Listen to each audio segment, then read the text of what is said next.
welcome along to episode 2 of this FM21 story, The Head Coach with me, Daniel. We're back today in charge of Brechin City for the very first time in competitive action as we face Forfar away from home in the Scottish League Cup group stages. We've also got a lot of transfer news to talk about because we have been saved. The title gives it away. We've got a director of football in, and he has contributed to 6 of the 7 players coming in and all 3 of those who have left the club. And he is being hailed as the saviour because I think he's given us a fighting chance. It's going to be tense, it's going to be close, but he's given us something to play for and a chance at succeeding. So if you're looking forward to all of that, please do put a thumbs up on the video. A massive day will meet our tactic as well. We've got loads to get through before the match itself. And subscribe down below and turn that notification bell on. You'll get alerts for daily Football Manager content from this story and our new one with Brechin City, which started this morning. You can catch up with episode 1 of that in the eye above, as well as episode 1 from this series. And we'll be live in just a couple of hours' time. Wigan Athletic, 5:30 today. We're going to be live for a little while, so come in and say hello. It really does make such a difference. Thank you so much for your incredible support with episode 1. The numbers have blown my mind. It's something that my channel's never seen before. But we've got to focus on Brechin City today. I'd love to dwell on it. I'd love to thank you for 20 minutes. But there's so much for us to get through. So let's have a look at Brechin City and staffing, transfers and tactics. 3 big things we've got to look at before we play this game. Forfar, of course, in a higher division. We're not expecting much out of this. They're a League 1 club, they're favourites, and we're going to finish bottom of that League Cup group. But we want to get people fit, we want to get them gelled together, and we want to make sure we're in form for the league season. So let's start by going to the staffing, because that's where the main saviour lies and has led to everything else that's happened since. In terms of staff, we've not actually gained a great deal, but the one we have gained is the most important. In fact, we've gained 2 that are important. So firstly, we gained a chief scout in Owen Duff, and he's pretty good for this level, to be fair. 8 for ability and 6 for potential judgment. I was happy with him. I was delighted to see him come in. We still haven't got an assistant manager yet. That's something we can work on later on. Hopefully, our director of football will produce that. But I'll forgive him for now, because the saviour, for those who are older or the same age as me, will remember Pat Nevin on Match of the Day 2 back in the day. And he has come in, the former Scottish international, to save the day. He's a professional personality, he's determined, he's a decent negotiator, and his judgment is okay. And what that has done has sprung us into action. He's brought players in, he's filled positions in the squad. We had our new recruitment meeting with him and the board, and that's really led to some good signings as well. So I'm quite pleased for how the head coach is shaping up this year. I think that recruitment meeting's going to make a big difference. And all hail Pat Nevin. He is the man who is coming to save us. And the work he's done so far is very promising. So Pat Nevin is certainly the star of the show, no matter what players we've brought in. But the staffing has been increasing gradually. My hope is now the transfer window's shut, the season's about to start, he'll get working on getting me an assistant manager, a regular coach, and maybe even a second scout or something as well. That has to be the next priority with all the young players at the club. But that's the first bit of action. The second bit is bad news. Financially, we are dipping heavily, and that's despite being 500 quid a week under the wage bill, not spending any of the transfer budget, and doing pretty much everything we can off the pitch to save costs. We are still in this big financial hole, and that's another problem with this head coach series. You've got no say in transfer, staffing, contracts. You can't cut the budget, you can't save money. If your director of football blows it all, that's it, you can't do anything about it. But we'll have to live with the consequences, and of course, as always, we'll get the blame. But what has happened as a result of this financial dip is we've managed to get some very good players in. So we had 1 player that joined the club early on. I presume our chairman organised it. And then 6 more that Pat Nevin's responsible for, as well as 3 outs from the club. So let's start with the outs quickly. We've got Benjamin Lewis-Ince. He's gone to Del Beatty Star. The fact these have all gone on loan to the Highland Leagues or to the Lowland Leagues just shows that they weren't good enough for this level. Patrick O'Neill, the backup keeper, has left permanently. He's gone to Forest Mech. I can't honestly say I've heard of them. And Scott Reekie has gone on loan to the very same club. 2 of the outfield players who were struggling most physically, and a goalkeeper who would have been third choice now. But let's go to the ins. There's 7 people here, and most of them are giving me a lot of cause for optimism. So let me know what you think as we go along. You can pause on any of the screens, of course, and I'd love to get your feedback on the signings and the tactic I've thrown them into. So we'll start with Sean Bannon. He's the one that was brought in before Pat Nevin joined the club. So he's not responsible for this one. And he's probably the weakest of the 7. He's going to be our first choice goalkeeper. He is improving, but he's not good enough. 2.5-star ability. I think the weakest in our first 11. And 4-star potential with that extra greyed out star as well. He could be a very good goalkeeper. He is nowhere near it yet. And that's where my problem lies. But we'll keep an eye on Sean Bannon because a lot is going to be expected of him. 25 quid a week, a 2-year deal. He's tied down as he develops. Then to Pat Nevin. Matt McCormick was his first signing. 3.5-star ability, 5-star potential, 16-year-old on £55 a week. And you can see now why he's loaned out the other midfielder, because this guy is one of the best at the club. Probably our best permanent player, without a shadow of a doubt. He's a great tackler, he's a ball winner. We're actually going to use him box to box because he's got more attacking talent than most of our players. And mentally he's exceptional for a 16-year-old. Physically he's strong. He is the best player at the club for me. I don't care what others say and I don't care what the loan ratings say. He's the man I'm pinning my hopes on. Up next is Kyle Banner. He's on a free from Sterling Albion. £70 a week for the 20-year-old centre-half. 21-year-old, sorry. He was 20 at the start of pre-season. He's got 3-star ability and 5-star potential. Will come in as a first choice centre-half. And again, Pat Nevin getting in better personalities. This one's a determined character. One that will keep the troops up when we go a goal down, which will happen a lot this season. And a holding midfielder as well if we need to change shape late on. But I'm really happy with that signing. He's already got over 50 games under his belt as Sterling. And again on a 2-year deal. So he's really looking after these young players. McCormick was he? Yeah, a 2-year deal as well. So all of these look into the future, which is hopeful for Brechin. But without the coaches, they're not going to improve. And that's the thing that worries me. Another centre-half followed just 4 days later. That man was Jamie Sturrock. He's a 16-year-old central defender who's exceptional in the tackle. Again, decent determined personality and everything else is fairly good. So he's one of those who will improve. He will get better. At the moment, just 40 quid a week on a 3-year deal. 3-star ability, 5-star potential. But the world's at his feet. And these youngsters, if they can keep us up, we'll have a great time because they're going to improve. Although to be fair, we'd probably like to get a move within a year. If we keep them up, our reputation must increase. I just wonder if we'll have to build our portfolio in Scotland this year rather than getting natural interest from the English leagues. But let's go down to the next one of the pick of the bunch again. Ryan Cinnamon, who is a right back, can play in midfield as well. He's a good player, 3-star ability, 4.5 potential. He's got games under his belt at various clubs. He's 24 years of age now and he's a good solid fullback. Decent in the tackle, decent concentration and very quick. Pretty much all the attributes you need at this level. I'm quite pleased with him. He's trained well in the first few weeks as well. So I'm hoping there's a little more out of him for that 4.5-star potential. But Ryan Cinnamon, another that will come into the first 11. In fact, I think all 7 of these do, which says how strong they are. Mark Malley is the next one. And the thing that's interesting about these two is they came after that meeting at the end of the window. So those of you that have played FM already will know about the recruitment meeting. You have the director of football, you have the chairman, the chief scout, whatever it may be. And you're having a chat about what positions they feel you need to improve, any reports they've got, and vice versa if you want to highlight a position.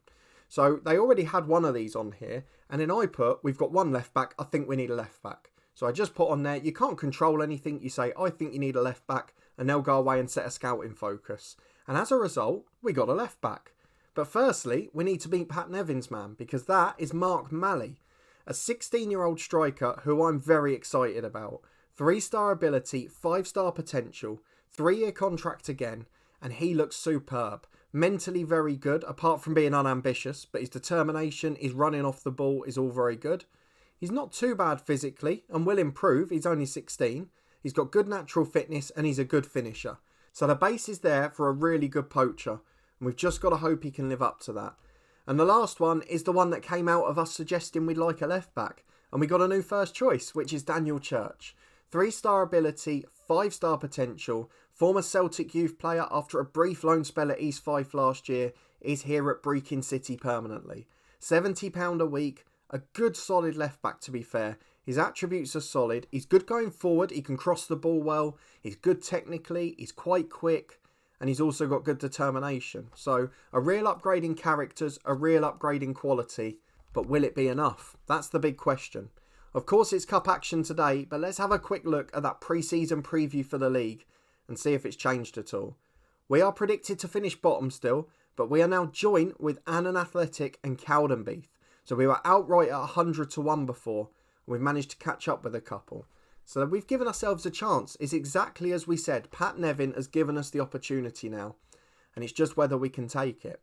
So let's go and get into this first game. It's Forfar in the group stages of the League Cup. East Fife and St Johnstone have already won their first games. They all played on Tuesday night, and we're quite happy we got the extra 4 days because we got the extra 2 players as a result. But let's go and have a look at our tactic as well. That's the new thing to introduce today. They're suggesting changes in midfield, and this is another new feature as well, but we're going to ignore them because we've already picked what we think is the strongest possible 11. It's a very similar tactic that we end up with quite often in the lower leagues because we have to play custom wide play. I don't like just going route 1 where I can avoid it, and where we've got wide players, I want to take advantage. We've got some good ones there.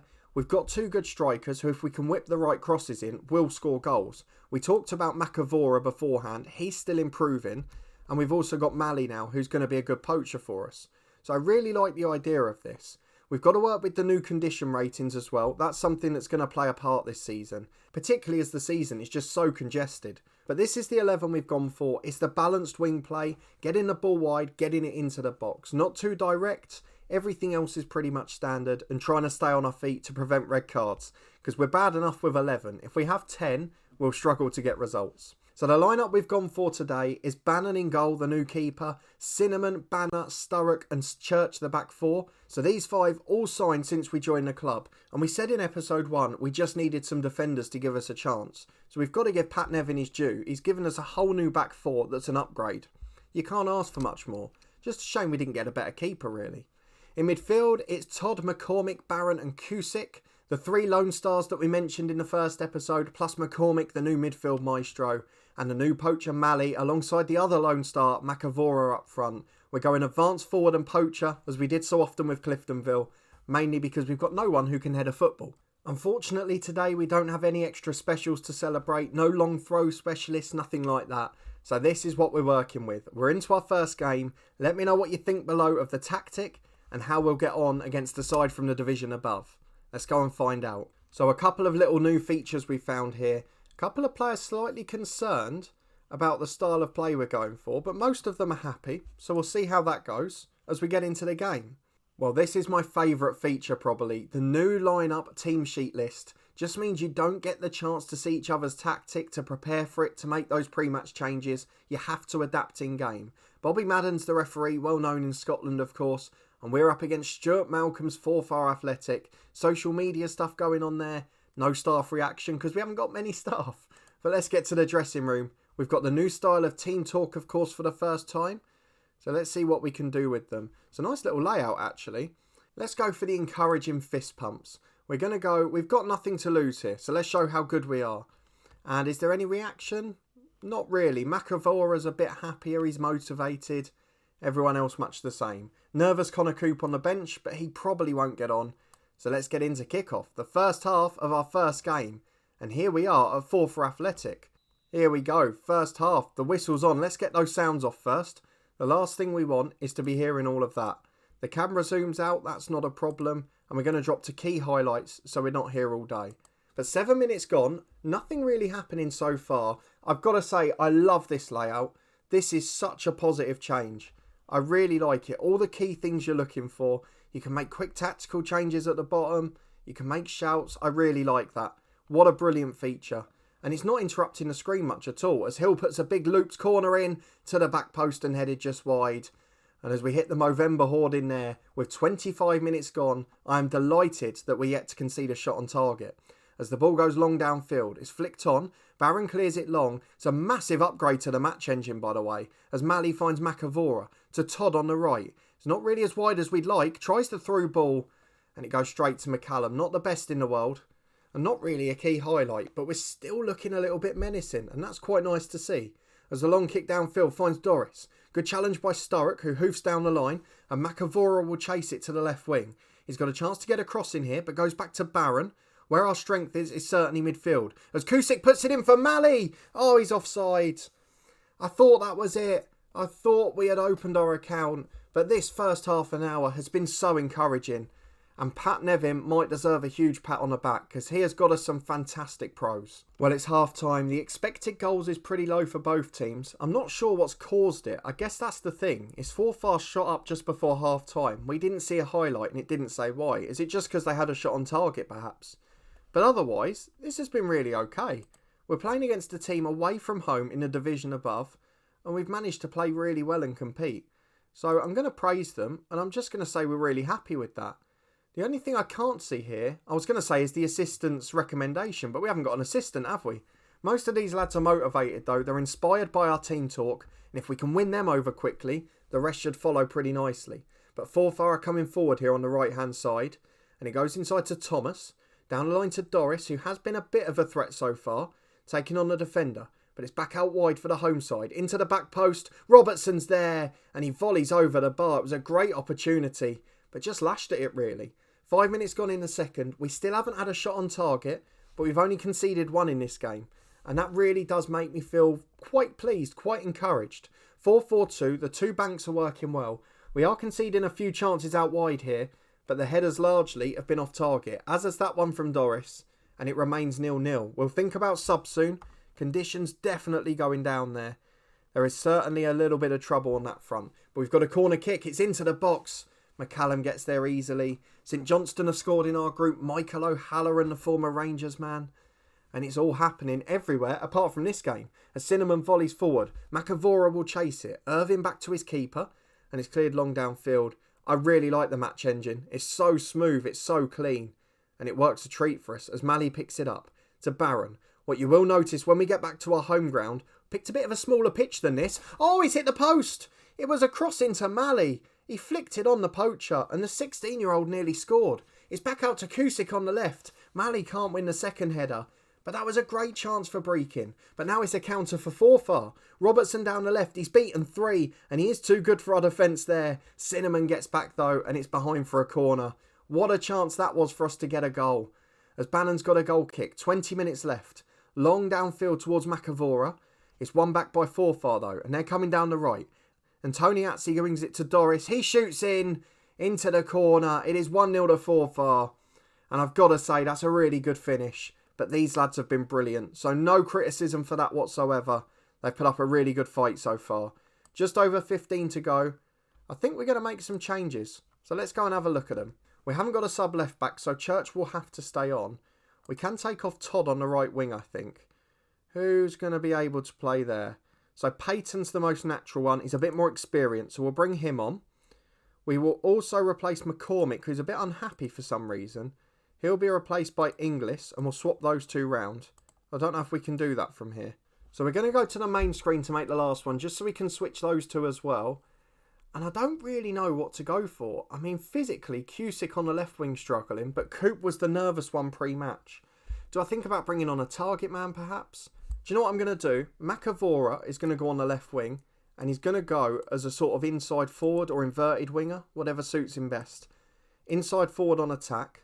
We're going to push Peyton forward to the attacking right wing where he's going to be more natural anyway. Let's get it back to that screen. I don't know why I wasn't doing that to start with.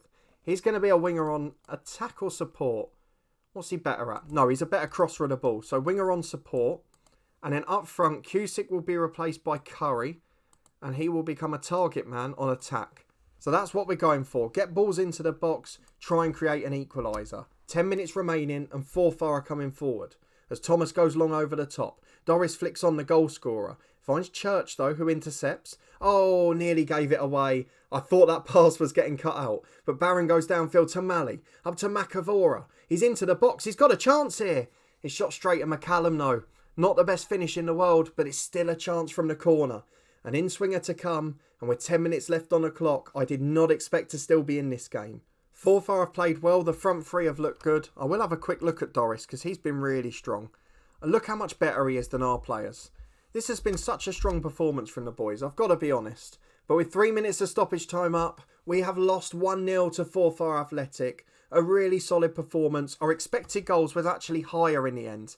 That's how many chances we had, but it wasn't to be. 1-0 we lose, but a really encouraging first day. And I'm praising the lads because I'm really pleased with how they did. Good effort, they look inspired. And on to Tuesday night where we face Premier League St Johnstone. that one will be a beating before the Premier League season. So there's the confirmation. We're on 0 points, but we didn't do as badly as Arbroath, and McAvora made his debut alongside many others.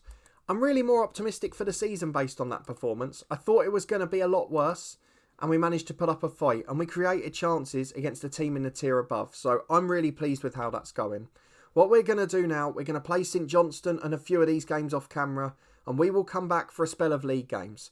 So we've got a favourites in the league at Queen's Park, away from home in mid-November. That's our 5th game of the season. We'll have wrapped up the Betfred Cup by then, and we'll have Stranraer as well, who I think were predicted to finish a bit lower down. They are predicted 4th, having come down last year. So that will be our double header, the biggest test of the season for us. The promotion favourites on the road, and then the side that were plying their trade a division higher last year at home in the second of a double header. So if you're looking forward to that and you did enjoy this episode, please do put a thumbs up on the video. Let me know down below what you thought of all the transfers from Pat Nevin, what you thought of our tactic, and that really encouraging performance against Forfar. I'm starting to think we won't finish bottom this year, but of course I've got nothing to judge that on. We'll wait and see how we compete in the first few league games, and then maybe the story will have changed on that front. If you haven't already, subscribe down below for daily FM21 content from 2 long-term stories. The head coach will be back in 2 days' time with Brechin City returning tomorrow. Our first competitive game for the Welsh club and a big transfer window to come in that one as well. So if you missed episode 1 and you want to keep up to date, you can find that in the eye above. And don't forget, during the beta, I'll be streaming nearly every evening at 5:30. So Wigan Athletic will make its debut today. And then once the full game's released, we'll start a long-term live stream weekly series, and you can vote for that over on the community page. I'm also part of a football podcast which does matchday vlogs, championship predictions and interviews with pros. My latest matchday vlog's in the eye above, and there's much more content on the channel if you want to check it out. But a massive thank you for your support with this one, and for the first episode as well. It really did blow my mind. And I hope to see you next time for league action for the first time, as we try to keep Brechin City up against all odds in the Scottish League 2. See you next time.